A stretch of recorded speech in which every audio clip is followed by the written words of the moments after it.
स्वागत है आपका द रेडियान सब यूट्यूब चैनल में। हम लोग मार्क्सिज्म की बात कर रहे थे और उसका एक छोटा सा इंट्रो हमने दिया था पिछले वीडियो में। हम यहाँ तक पहुँचे थे, whereas other philosophies merely seek to understand the world, Marxism seeks to change it. Other philosophy जो और दर्शन हैं वो दुनिया समझने के बारे में बातें करते हैं, जबकि मार्क्सिज्म, जैसा कि मार्क्स ने कहा है, मार्क्सिज्म इस दुनिया को चेंज करने की बात करता है। Marxism sees progress. देखिए मार्क्सिज्म का क्या नज़रिया है प्रोग्रेस को देखने का। Progress as coming about through the struggle for power between different social classes. देखिए प्रोग्रेस की क्या डेफिनेशन है मार्क्सिज्म के लिए कि प्रोग्रेस कैसे आता है, coming about through the struggle for power, यानी एक पावर स्ट्रगल की बात, पावर क्लैश की बात, या पावर स्ट्रगल के लिए जो क्लास क्लैशेस होते हैं, जो क्लासेस में जो एक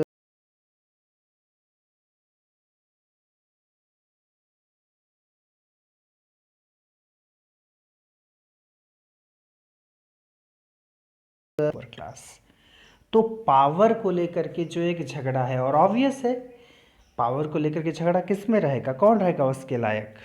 जो हायर क्लास है वो हमेशा पावर में रहना चाहता है, और जबकि सच्चाई ये है कि उसके पावर के लिए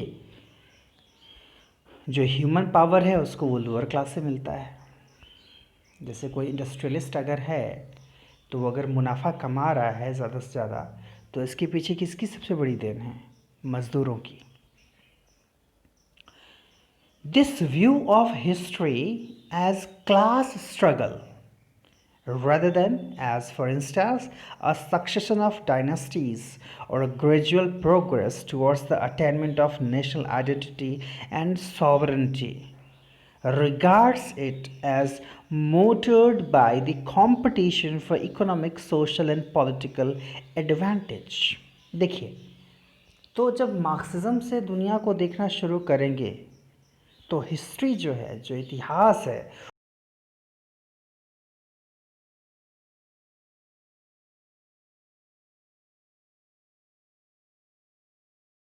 उसको देखी ऐसे जो हमें दिखता है, जो हम देखते हैं, क्या देखते हैं इतिहास में, डायनेस्टीज़ का सक्सेसन, है ना। इंडियन कॉन्टेक्स्ट में बात करें तो आप जब बात करते हैं अलग अलग जो है, अगर दिल्ली सल्तनत की ही आप बात कर लें तो उसमें आप देखते हैं कि कैसे इसकी शुरुआत जो है गुलाम वंश से हो रही है। गुलाम वंश में सबसे पहले कुतुबुद्दीन ऐबक आते हैं, फिर इल्तुतमिश आते हैं, फिर रज़िया सुल्ताना आती हैं, बलबन आते हैं, और जब आप आगे बढ़ते जाते हैं गुलाम वंश के बाद और कई सारे वंश आए जिन्होंने रूल किया। लास्ट जिसका अंतिम शासक हुआ इब्राहिम लोदी।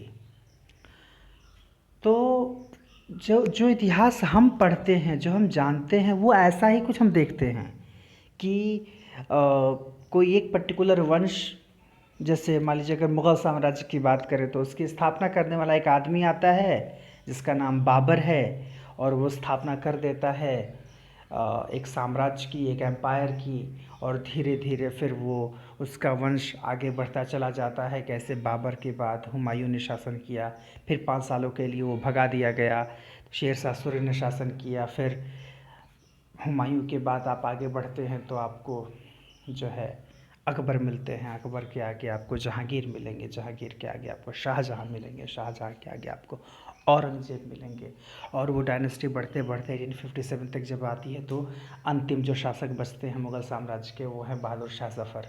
तो मतलब ये है कि जो इतिहास को देखने का जो तरीका है वंशावली में, डायनेस्टीज़ में, ये उतना आसान नहीं है। It's not that much simple that we understand.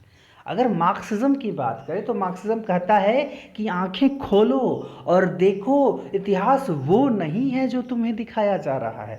देखिए अब यहीं पर आता है मज़ा। अभी कुछ दिनों पहले हमारी एक जूनियर ने मैसेज करके मुझसे पूछा था कि भैया हिस्ट्री, अगर इंडियन हिस्ट्री के बारे में मुझे जानना है अच्छे से, तो आप कौन सी बुक सजेस्ट करेंगे? तो बात ये है, मैंने उससे कहा कि सबसे पहले तो ये है कि अगर तुम केवल फैक्ट के बारे में बात करना चाहती हो तो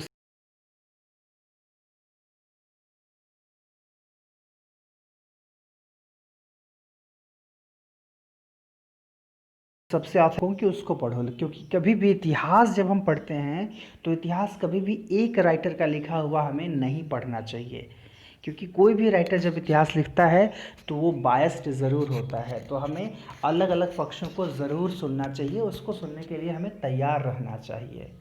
क्या होता है ना, स्थिति ये बनती है, इवन लिटरेचर के आप विद्यार्थी हैं उसके बावजूद आप इस चीज़ को महसूस करते होंगे कि जो चीज़ बचपन से आपको सुनने को मिलती है, सुनाई जाती है, दिखाई जाती है, उसके हिसाब से आपका एक माइंड सेटअप बन जाता है और आप चीज़ों को उसी तरह से देखना शुरू कर देते हैं, आपका नज़रिया वैसा ही बन जाता है। फिर उसके ठीक विपरीत कोई चीज़ कभी आपको दिखाई जाए और कहा जाए कि सच ये है, तो आप मानने को बिल्कुल तैयार नहीं होते, क्योंकि आपका माइंड मेकअप हो चुका है, सेट हो चुका है माइंड उसी तरीके से सोचने के लिए। तो कहीं ना कहीं हिस्ट्री के थ्रू जो रूलर्स हैं वो माइंड शिप करते रहे हैं जनता का। अब समझने की ज़रूरत यही है कि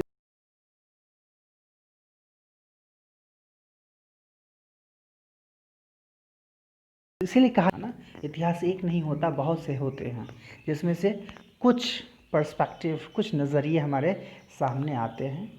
तो हमें समझना होगा कि जो चीज़ हमेशा दिखाई जाती है, जो जिस चीज़ को, अच्छा एक और मेंटालिटी हमारी होती है बचपन से ना, कभी ऐसा भी कहा जाता है कि सुनी सुनाई बातों पर विश्वास नहीं करते, लेकिन आप जब उसको लिखा हुआ पढ़ते हैं तो आपको लगता है ये तो सच है, तभी तो लिखा हुआ है। तो मतलब देखिए क्या है, शुरू से जब हम बच्चे होते हैं तो हम किताब को लेकर के इतने ज़्यादा सेंसिटिव होते हैं, हमको ऐसा लगता है कि किताबें कहीं ना कहीं भगवान के बाद कोई दूसरा एकदम सच्ची चीज़ कोई अगर है तो वो किताब है। मतलब हम उसको इतना दर्जा देते हैं, इतना महत्व देते हैं, इतनी वैल्यू देते हैं, मतलब ऐसा लगता है कि ये चीज़ किताब में लिखी तो गलत कैसे हो सकती है। कोई इंसान अगर बताएगा तो गलत हो जाएगा, लेकिन किताब में लिखी ये चीज़ तो गलत कैसे हो सकती है? क्यों? क्योंकि हमें हमें मालूम ही नहीं रहता कि किताबें भी इंसानों ने ही लिखी हैं। हमें मालूम ही नहीं रहता कि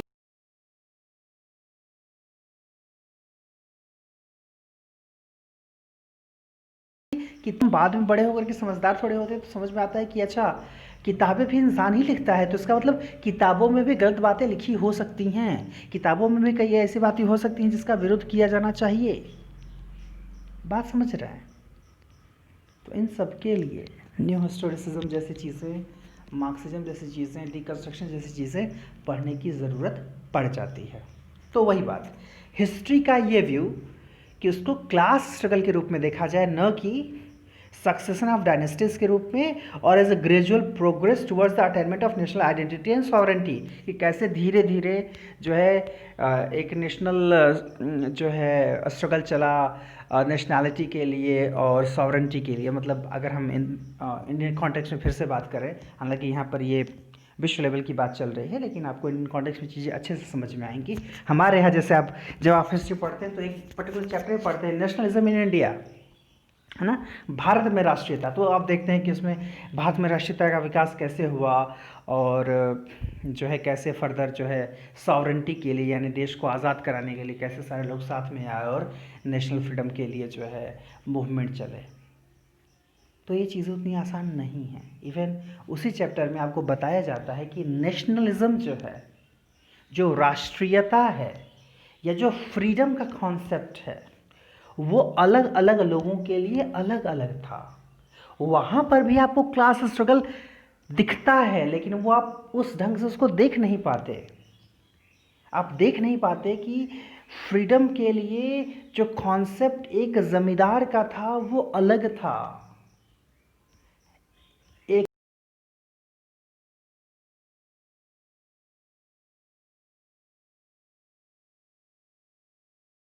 एक मिडिल अलग था, एक ज़मींदार के लिए कि वो अकेले मालिक बन करके रहे, अंग्रेज़ों का हस्तक्षेप न हो। एक किसान के लिए ऐसा था कि अपनी ज़मीन पर वो खुद खेती कर सके, उसे इतनी आज़ादी मिल सके कि वो जो चाहता है वो पैदा कर सके। उसे मजबूर न किया जाए तिनकठिया प्रणाली के लिए, उसे मजबूर न किया जाए नील की खेती करने के लिए, या और जो तमाम चीज़ें हैं जो बाई फोर्स उससे कराई जाती थी। जैसे ज़िंदगी का मतलब लोगों के लिए अलग अलग होता है, उसी तरह से नेशनलिज्म, उसी तरह से फ्रीडम का कॉन्सेप्ट लोगों का अलग अलग था। तो ये क्यों अलग था? क्लासेस अलग है तो ज़रूरतें अलग होंगी, उसके हिसाब से क्लैशेस भी होंगे। वो क्लास स्ट्रगल, इवन आप 1857 जब रिवॉल्यूशन की बात करते हैं, जिसको फर्स्ट वॉर ऑफ इंडिपेंडेंस के नाम से इंडिया में जाना जाता है, उसके फेल होने के पीछे के रीज़न को आप ढूंढेंगे तो उसमें से एक रीज़न ये भी मिलेगा कि सारे क्लासेस सामने नहीं आए। कैसे आएंगे भाई? शेर को, बकरी को एक साथ आप एक किनारे लाना चाह रहे हैं, आसान है क्या? तो वो क्लास स्ट्रगल, वो क्लास क्लैश था हमेशा से। उसी तरह से देखने की बात हो रही है। तो मार्क्सिज्म आपको एक नज़रिया देता है कि आप हिस्ट्री को एक क्लास स्ट्रगल के रूप में देखें, न कि केवल सक्सेशन ऑफ डायनेस्टीज़ के और नेशनल आइडेंटिटी और सॉवरेंटी के अटेनमेंट के लिए जो एक ग्रेजुअल प्रोग्रेस है, धीरे धीरे कोई कंट्री कैसे प्रोग्रेस करती है, उस तरह से केवल देखें। ऐसा नहीं है। रिगार्ड्स इट, और इसीलिए इसको कहा जाता है regards it as motivated by the competition for economic, social and political advantage. तो ये क्या है? मोटिवेट का मतलब to move in a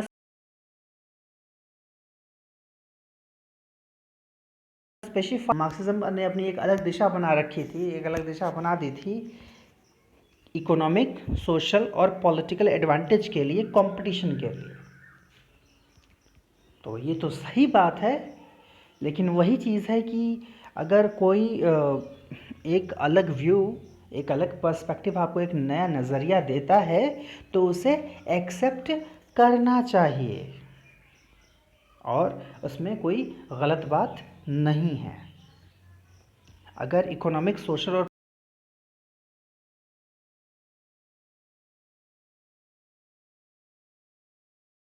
political एक लेबर को भी एक ज़िंदगी को सामान्य ढंग से, बराबरी के ढंग से जीने का अधिकार है, तो क्या गलत करता है? अगर वो उसे भी सोशल राइट दिलाने की बात करता है तो क्या गलत करता है? अगर वो उन लोगों को भी पॉलिटिकल एडवांटेज देने की बात करता है तो क्या गलत करता है?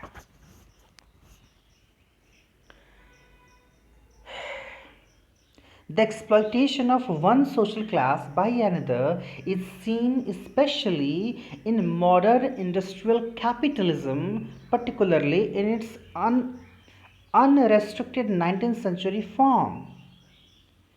एक सोशल क्लास को दूसरा सोशल क्लास कैसे एक्सप्लॉइट करता है, जैसे इंडस्ट्रियलिस्ट कैसे एक्सप्लॉइट करते हैं वर्कर्स को। The exploitation of one social class by another is seen especially in modern industrial capitalism.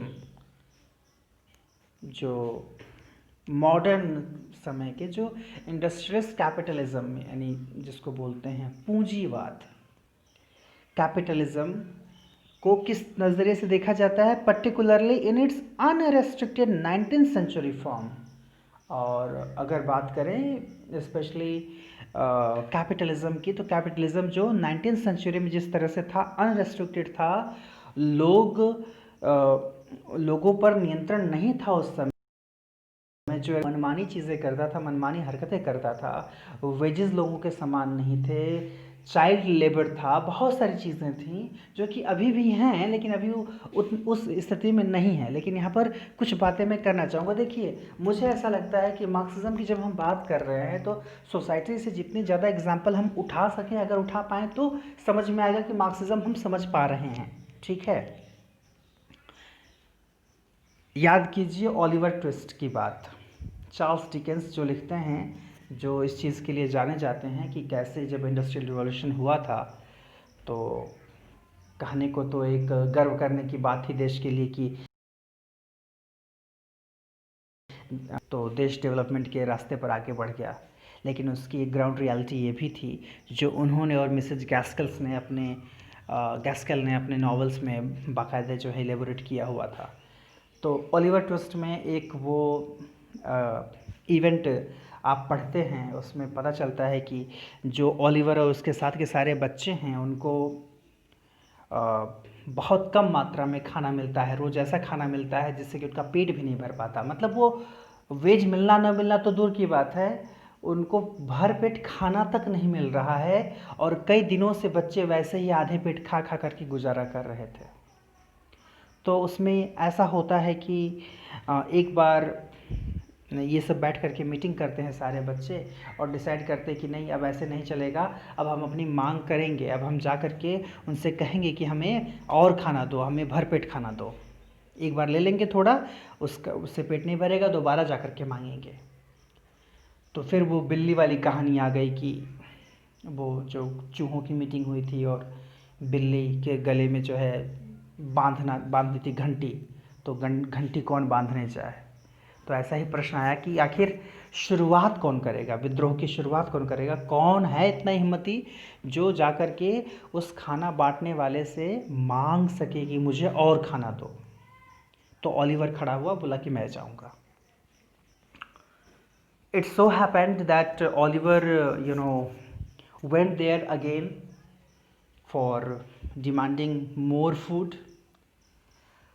उसके इतना कहते ही जो खाना बांट रहा था वो सुना,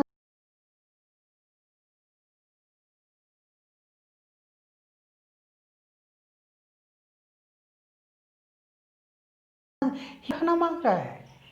जिस बर्तन से वो खाना दे रहा था उसी बर्तन से खींच के मारा ओलिवर को और दौड़ कर गया भीतर, जहाँ पर मालिक लोग बैठे हुए थे और वहाँ कोई मीटिंग चल रही थी। और ये बिना पूछे जो है रश करता हुआ उनके सामने गया, जैसे कितनी बड़ी बात हो गई, कोई ब्रेकिंग न्यूज़ हो गई।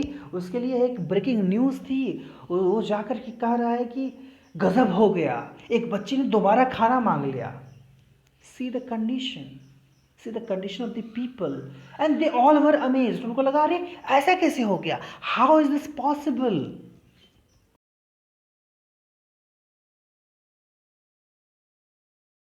एग्जाम्पल है, ये बहुत कुछ बताने के लिए काफ़ी है कि जो लोअर क्लास है, जो वर्किंग क्लास है, उसको कितना सप्रेस करके रखा जाता था या रखा जाता है, जिसकी बात मार्क्स करते हैं। ये उस समय की बात थी जब 19th सेंचुरी में इंडस्ट्रियल रिवॉल्यूशन हुआ करता था, इंग्लैंड की घटना। अभी फिर से आप आ जाइए कोरोना की सेटिंग में, इंडिया में आइए और देखिए तो आपको पता चलेगा कई राज्यों ने बाकायदे जो श्रम कानून है उसमें छूट दे रखी हुई है। मतलब पहले ये था, जो कानून थे नॉर्मल कंडीशन में, वो जो श्रमिक हैं, जो लेबरर्स हैं, उनको कई तरह की चीज़ों को, उनके अधिकारों को दिलाने का वायदा करते थे कानून। अब उन कानूनों में छूट दे दी गई है कि जो मालिक हैं वो अपने हिसाब से चीज़ें कर सकेंगे। मतलब अगर उनको लगेगा कि उन्हें कुछ मज़दूरों की छटनी करनी है तो वो सकते हैं। बात समझ में आ रही है? तो ये अब अगर आप एक इंडस्ट्रियलिस्ट के नज़रिए से देखेंगे तो लगेगा कि हाँ होना चाहिए, चूँकि समय ऐसा चल रहा है कि इंडस्ट्रियलिस्ट भी जो रहेगा वो अगर उसकी प्रॉफिट नहीं हो पाती, अगर उसका काम सही से नहीं चल पाता है तो वो लोगों को कैसे रख पाएगा, वो उनको कैसे पेमेंट दे पाएगा। तो बेहतर है कि उसको उससे छूट मिले, उसे सज़ा का डर न रहे कि अगर वो ऐसा करता है तो उसके खिलाफ़ एक्शन लिया जा सकता है। तो नज़रिया तो देख लिया आपने इंडस्ट्रियलिस्ट का।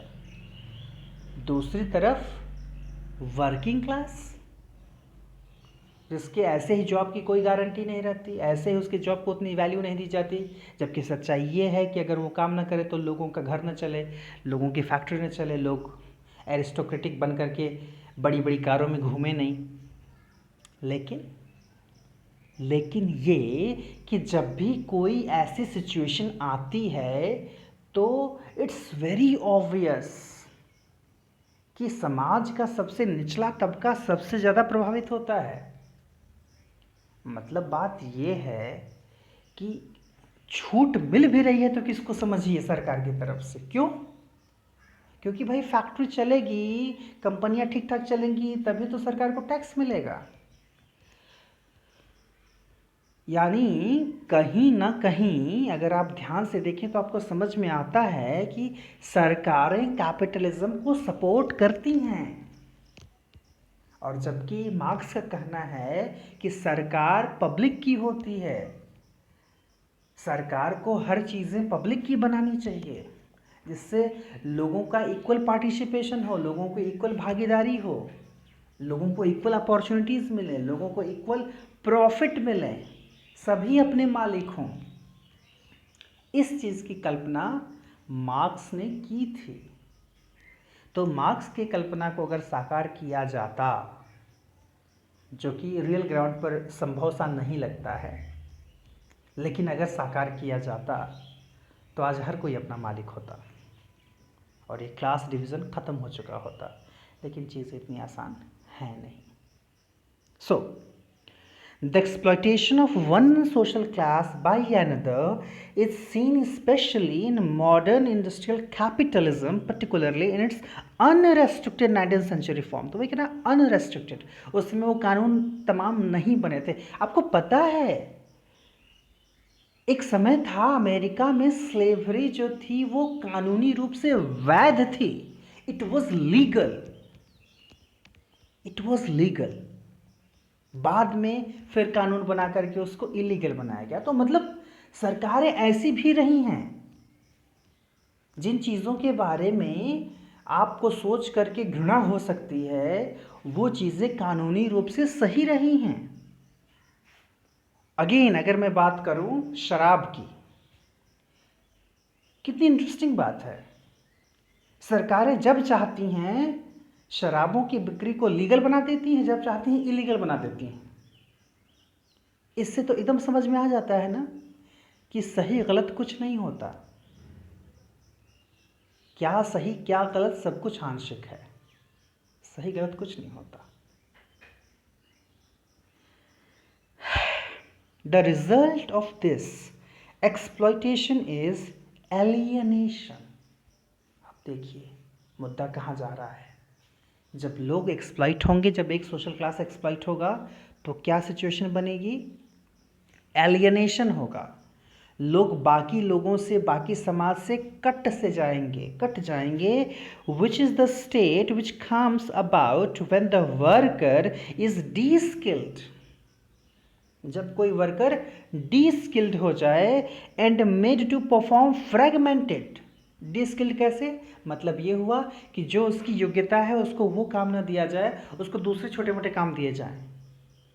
तो ऑब्वियस है कि वो अपना पूरा नहीं दे पाएगा, अपनी पूरी स्किल नहीं लगा पाएगा, अपनी पूरी परफॉर्मेंस नहीं दे पाएगा, और repetitive task in a sequence of whose nature and purpose he और she has no overall grasp. उसको ऐसी चीज़ें दे दी जाएंगी करने के लिए जो कि वो नहीं कर सकता है अच्छी तरह से, तो वो अपने आप को एलियनेटेड फील करेगा।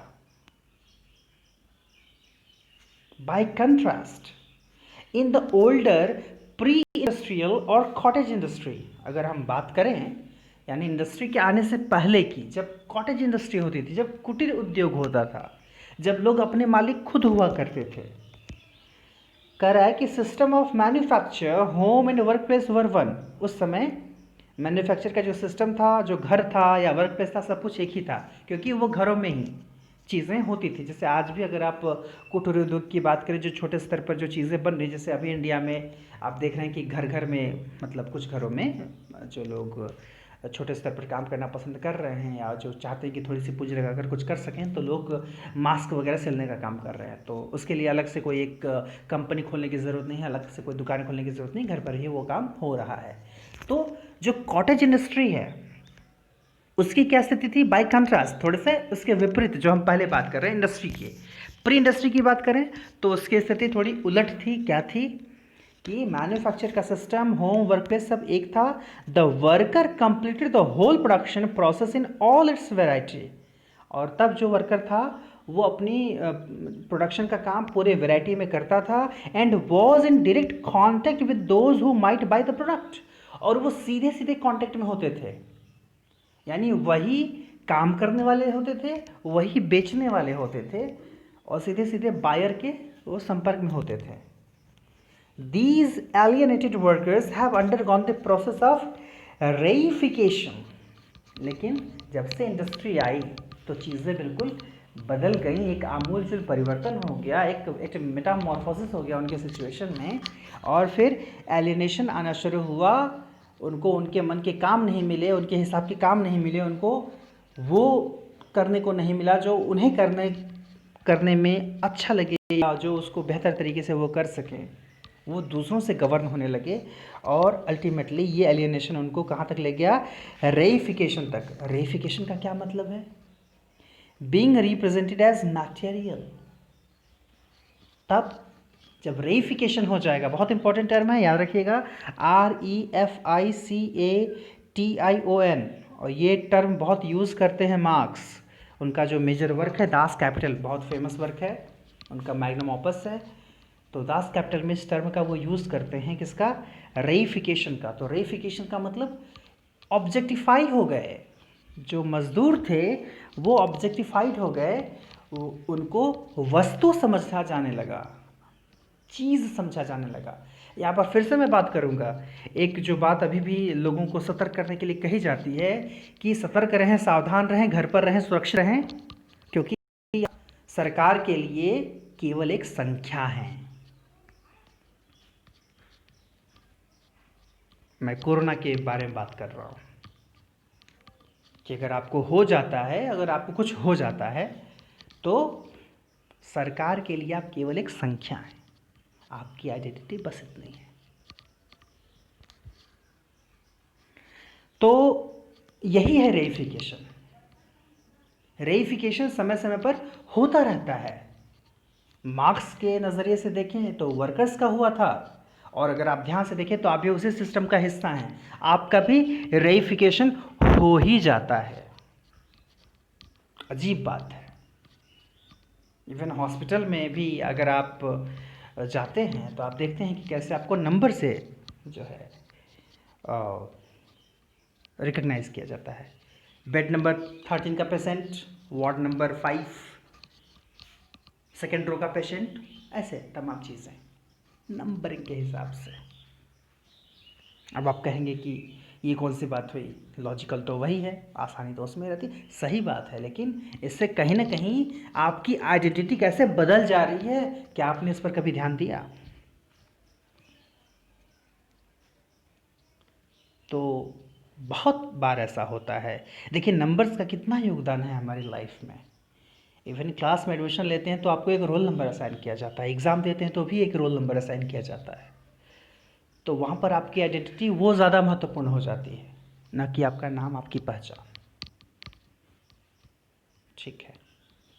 सो एलियनेशन इनको रेइफिकेशन तक ले जाता है, जिसमें क्या समझा जाता है?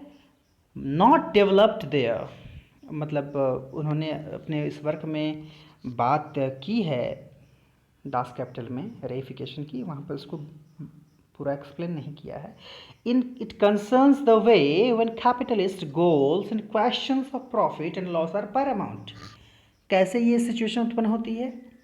कह रहा है कि जब कैपिटलिस्ट गोल, यानी जो कैपिटलिस्ट, जो पूंजीवादी है, जो मालिक है, जो एरिस्टोक्रेटिक क्लास का बंदा है, जो जिसके लिए सबसे ज़्यादा महत्वपूर्ण जो चीज़ होती है वो होती है उसका गोल, कितना प्रोडक्शन कराना है और क्या प्रॉफिट और लॉस क्या है, मेन कंसर्न उसका वही होता है कि काम होना चाहिए, बाकी चीज़ें भाड़ में जाए, आप सेफ हैं नहीं हैं।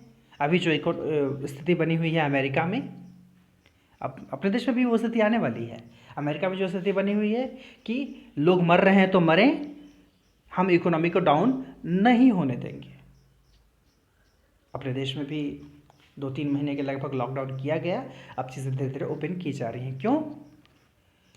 रियलिस्टिक ग्राउंड पर ये समझ में आता है कि बहुत से ऐसे लोग हैं, अगर नहीं खुलेगा तो ऐसे ही मर जाएंगे।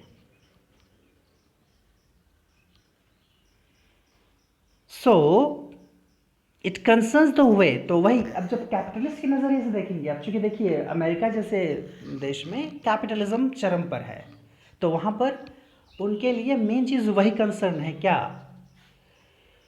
प्रॉफिट और लॉस, उनका गोल। आप देखते हैं प्राइवेट इंस्टीट्यूशंस में होता है ना, आपको हमेशा एक गोल दिया जाता है, तुमको इतना करना है। जैसे अगर आप किसी प्राइवेट कंपनी में काम करते हैं, प्राइवेट बैंक में काम करते हैं, तो जैसे आप क्रेडिट कार्ड वगैरह बनाने होते हैं आपको, तो सीधे बोलता है कि इतने क्रेडिट कार्ड एक दिन में बनने चाहिए, ये आपका गोल है। आप एक इंश्योरेंस कंपनी में काम करते हैं तो इतने पॉलिसीज़ लॉगिन हो जानी चाहिए महीने के अंत तक। तो वो एक गोल देते हैं, आप उसको आप कैसे पूरा करते हैं, मर कर पूरा करते हैं, जी कर पूरा करते हैं, इससे उनको कोई मतलब नहीं है। आप एक पिज्ज़ा डिलीवरी बॉय हैं तो एक सर्टेन समय तक आपको चीज़ों को पहुंचा देना है, वो गोल पूरा कर लेना है। अदरवाइज़ अगर कुछ नुकसान होता है, अगर वो उस ऑर्डर को कैंसिल करता है कस्टमर, तो वो भुगतान आप करेंगे, जिम्मेदारी आपकी है। तो ये तमाम जो चीज़ें हैं, it concerns the way when a capitalist goals and questions of profit and loss are paramount, workers are bereft of their full humanity. उनको पूरा इंसान नहीं समझा जाता, वर्कर्स को पूरा इंसान नहीं समझा जाता, and are thought of as hands और द लेबर फोर्स, तब उनको केवल हाथ समझा जाता है ना, हाथ जो काम करते हैं। तो इसीलिए अगर एक हाथ कट जाता है कंपनी में काम करते वक्त, तो फिर आप ज़िंदगी भर अपाहिज बन करके रहें। कुछ केसेस में कंपनियां आगे आती हैं, हेल्प करती हैं, और ज़्यादातर केसेस में वो किसी तरह से बचने का बहाना निकाल लेती हैं, और आप उनके लिए तभी तक यूज़ के हैं जब तक आपके दोनों हाथ सही सलामत हैं, मतलब आप उनके लिए वर्क फोर्स हैं, आप उनके लिए काम करने वाले हैं। तो एक इंसान के रूप में आपका रिकग्निशन नहीं होगा, वर्कर का रिकग्निशन नहीं होगा। Are bereft of their full humanity and are thought of as hands or the labor force। ये इंपॉर्टेंट है, hands labor force inverted comma में भी है, ध्यान दीजिएगा।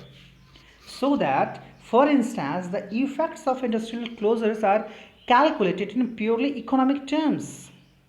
तो इसलिए उनके लिए जो चीज़ें होती हैं, सारी की सारी बातें, सारी की सारी चीज़ें इकोनॉमिक टर्म्स में ही कैलकुलेट की जाती हैं।